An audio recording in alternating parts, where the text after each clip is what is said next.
My name is Cebo. Some of y'all know me, some of you don't. I own Novel Avenue Creative, which is website design, website development, and social media marketing company. And if you were here last time, I talked about the need for businesses to have a personality, particularly on the web, but in general.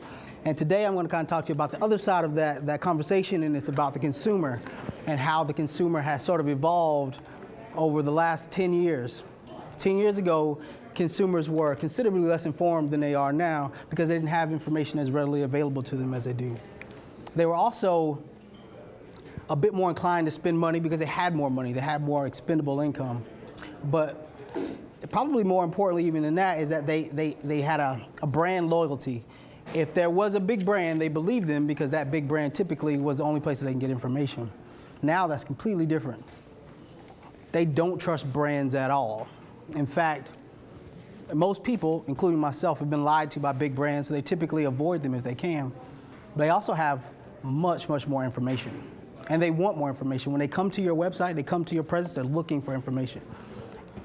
Cynical media, call it whatever you want, they also are considerably less trustworthy. They don't believe anything that you say, and they don't want to spend any money. I see it all the time, I do it all the time. But the question is how, as business owners, do we get in front of these people? How do we take the tactics that we use against the old consumer and apply it to the new consumer? And there's a lot of ways to do that. We talked about that last week. A part of it is creating that business personality. But probably more important than that is to provide information to them easily and accessibly. You almost have to empower these users with information. And to kind of explain that to you, I'm going to give you a couple examples, as long as Britt doesn't gong me. I'll give you two, and then I'll give you a third. We'll use someone in the audience. Just recently, I was going on a vacation. I was going to Austin, Texas. And my wife and I, we researched hotels. You know, we've done all the research that you normally do. We're looking for places with Wi-Fi, of course. We're looking for places where we can have our kids. And once I booked my room, I started to look for a rental car. And I went to all the big budget places. I went to Budget, I went to Avis, I went to all the other ones. And I get to this one of them, I think it was actually Budget. I get there and I know that I want an SUV. I want an SUV that's big enough for my kids to be in it. And I want something that I kind of look cool in because that's a little bit important to me. And so I see it, I go to the site and I have to go through this big search to eventually get to the truck that I want. I find it and I'm like, all right, cool, this is the one I want to get. It pops up and the price says $50. And I'm like, okay, $50, I'm gonna be there 4 days, 200 bucks, cool. I go to book it, it goes from 200 bucks to 350 bucks. And I'm like, what in the world? So come on, like, you see this? And it had all these fees, a service fee, it had some other fee and some other fee. And I immediately was like, okay, I don't mind the fees, but what are they? There was nowhere for me to find out what these fees were. You know, you typically see a little question mark, didn't exist. But all of a sudden now I'm paying almost twice as much for a car, so I didn't buy there. And I probably won't go back because I felt lied to. The other side of the argument is the good side. I have notoriously flat feet, and I mean bad. I mean, like, my wife, when I'm like barefoot, she calls them hobbit feet, all right? And don't call me that when I walk by because I don't play, but so I needed some running shoes. And I'm searching all about how to get good shoes for people with flat feet. I'm looking everywhere I can. And I'm looking at all the issues that flat-footed people have. And I go to, of course, I go to like Foot Locker and I go to Finish Line, I go to all these different places.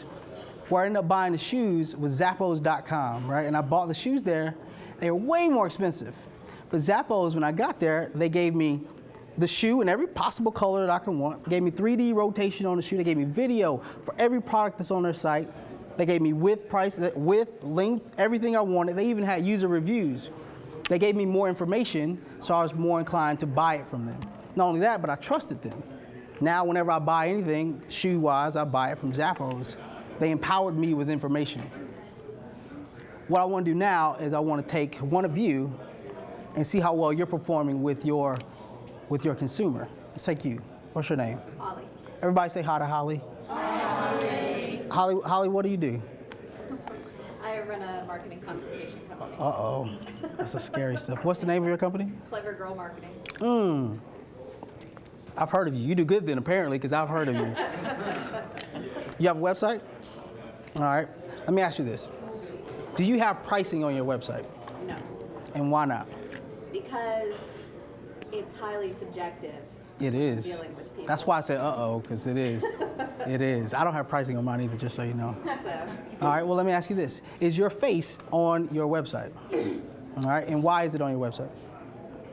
because I want people to know who I am. Okay, you want to come out of it as a sort of an expert. Yeah. All right. And I want to put a face behind my company so that people know what they're dealing with. Give me a quick rundown before Brittany gongs me of your typical user, the typical buyer, your typical consumer. Typical consumer for me is a small business owner who's trying to build their brand in a better way. Okay. And so I work with them to help them do so. So it's mostly small business owners, a lot of startups, a lot of new businesses. So are your business owners typically people who are educated in what you do or uneducated? More uneducated in what I do, more educated in business principles in general. So I have a lot of entrepreneurs who are laser focused on what their business is about and don't have time to really understand the marketing side of it. I'm like that sometimes, but if I were coming to your site, right, and I'm a business owner and I know I need to hire someone to do marketing because I can't do it, but I know that I need to be out there, the first thing I'll be looking for is what makes you different than everyone else? What makes you stand out? How much information can you give me about how what you do can benefit me, all right? I will look for a blog, if I can find one, to see if you've been writing, see if you've been updated. I may skip over to your Facebook page if you have one and say, let me see if anybody's posting on here. But more than that, I'm going to be looking for, in my case, testimonials. I want to see what other people have to say about you.